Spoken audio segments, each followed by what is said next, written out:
নমস্কার বন্ধুরা, YouTube channel জয় মা কালী পরিবারে সকল ভক্তকে আরও একবার স্বাগত জানালাম।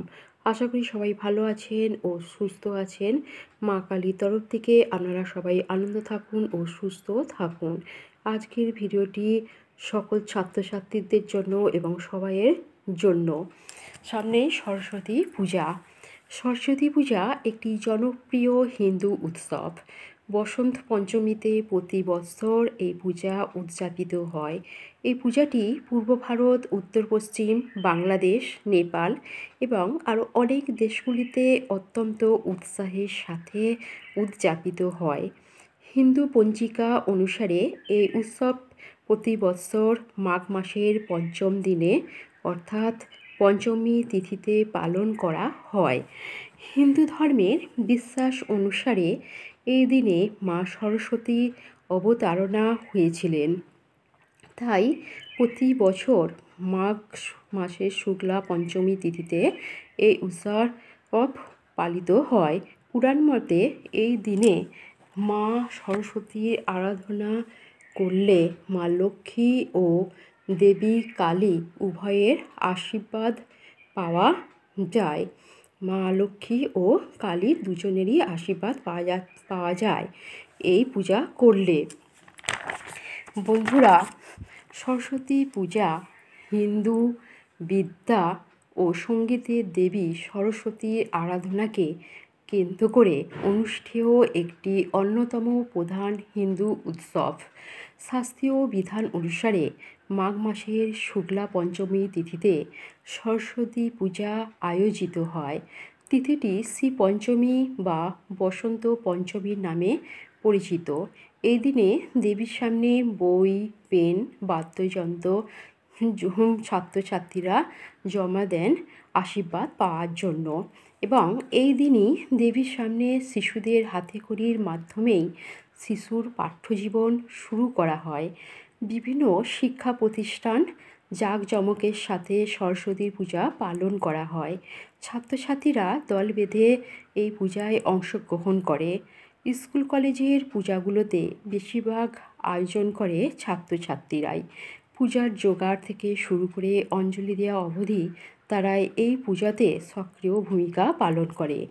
স্কুল কলেজের ছাত্রছাত্রীরা শাড়ি পাঞ্জাবি পরে সেজেগুজে সকাল থেকেই চলে আসে। অনেক পরিবারেও বা বাড়িতে এই সরস্বতী পূজা হয়ে থাকে। পূজার পরের দিন শীতল ষষ্ঠী নামে পরিচিত। সরস্বতী হলেন হিন্দু ধর্মের জ্ঞান, সঙ্গীত, শিল্পকলা, বাক্য, প্রজ্ঞা ও বিদ্যা অর্জনের দেবী। সরস্বতী, লক্ষ্মী ও পার্বতী হিন্দু ধর্মে ত্রিদেবী নামে পরিচিত। দেবী রূপে সরস্বতীর প্রথম উল্লেখ পাওয়া যায় ঋগ্বেদ, বৈদিক যুগ থেকে শুরু করে আধুনিক যুগ পর্যন্ত। হিন্দু ধর্মে তিনি একজন গুরুত্বপূর্ণ দেবীর স্থান অধিকার করে রয়েছেন। সরস্বতী সাধারণত দ্বিভুজা বা চতুর্ভুজা মূর্তিতে পূজিতা হন। দ্বিভুজা মূর্তিতে তার হাতে থাকে বীণা ও পুস্তক অথবা লেখনী, কলম ও পুস্তক। চতুর্ভুজা মূর্তিতে থাকে পুস্তক, অক্ষমালা, সুধা কলস ও বীণা অথবা ব্যাখ্যা, মুদ্রা, বীণা, সুধা কলস ও পুস্তক অথবা অক্ষমালা, দুটি শ্বেতপদ্ম ও পুস্তক অথবা পাশ, অঙ্কুশ, বিদ্যা বা পুস্তক ও অক্ষমালা। হিন্দু ধর্মে এই প্রত্যেকটি বস্তুরই প্রতীকী অর্থ রয়েছে। এর সঙ্গে বলি বন্ধুরা, দেবী সরস্বতীর অন্যান্য কিছু নাম আছে, সেগুলি হলো শারদা, ইলা, শতরূপা, ময়শ্বেতা, বীণাপাণি, বীণাবাদিনী, ভারতী, বাণী ও বাগদেবী। যারা পুষ্পাঞ্জলি দেন তারা সকাল সকাল ভোরবেলা উঠে স্নান করে শুদ্ধ বস্ত্র পরিধান করে পুষ্পাঞ্জলি দিতে চলে আসেন এবং সরস্বতী ঠাকুরের কাছে হলুদ ফুল নিবেদন করে, কেশর, সাদা ফুল, চন্দন, গাঁদা ফুল এবং নানা রকম মিষ্টান্ন নিবেদন করেন এবং মা সরস্বতীকে হলুদ বস্ত্র পরানো হয়ে থাকে। বন্ধুরা, আসুন পুষ্পাঞ্জলির মন্ত্রটি জেনে নিন।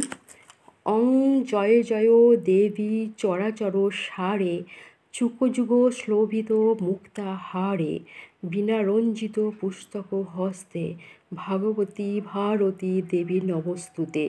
নম ভদ্র কাল্যৌ নম নিত্যং সরস্বত্যৈ নমো নমঃ। বেদ বেদান্ত বেদান্ত বিদ্যা স্তানভ এব চ এষ চন্দন পুষ্প বিল্ল পতঞ্জলি সরস্বতী নম। এবার এটা হলো পুষ্পাঞ্জলির মন্ত্র। এবার আরেকটি ছাত্রছাত্রীদের তারে মন্ত্র বলি, এটা হচ্ছে প্রণাম মন্ত্র। আসুন এটাও একটু দেখে নিন। নম সরস্বতী মহাভাগে বিদ্যে কমলোচনে বিশ্বরূপে বিশালাক্ষী বিদ্যাং দেহি নমস্তুতে।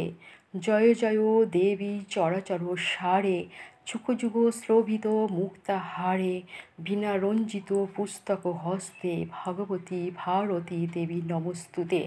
এই দুটি মন্ত্র বললাম।